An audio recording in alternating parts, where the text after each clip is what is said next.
तू हमसे मिल आज है तू हमसे मिल गे छोरी बंगाल के आज है तू हमसे मिल गे छोरी बंगाल के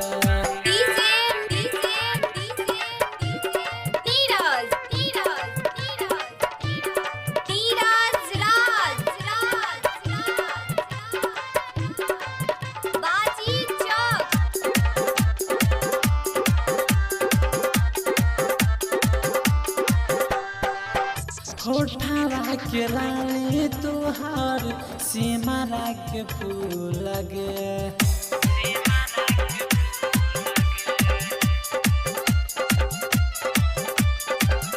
पतली कमरिया गोरी सरसों के फूल लगे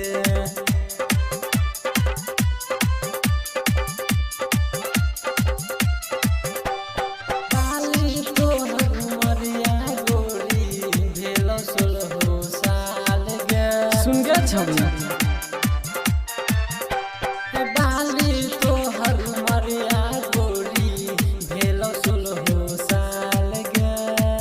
आज हे तू हमसे मिल गे छोरी बंगाल के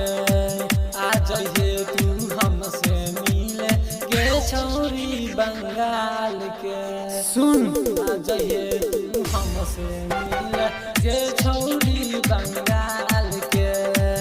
आज हे तू हमसे मिल गे छोरी बंगाल के आज हे तू हमसे मिल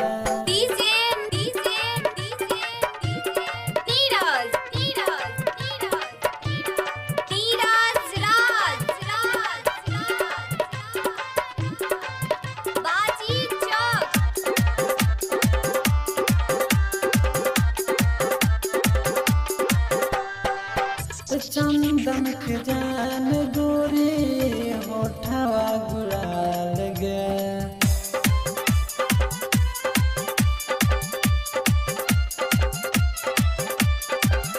नीकन के जान गोरी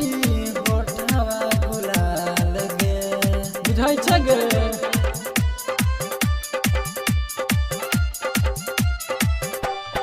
यही चलते रंजन भेलौ तोरा लागे हाल गे यही चलते रंजन भेलौ तोरा लागे हाल गे आज हे तू हमसे मिल गे छोरी बंगाल के आज हे तू हमसे मिल गे छोरी बंगाल के आज हे तू हमसे मिल गे छोरी बंगाल के आज हे तू हमसे मिल गे छोरी बंगाल के आज हे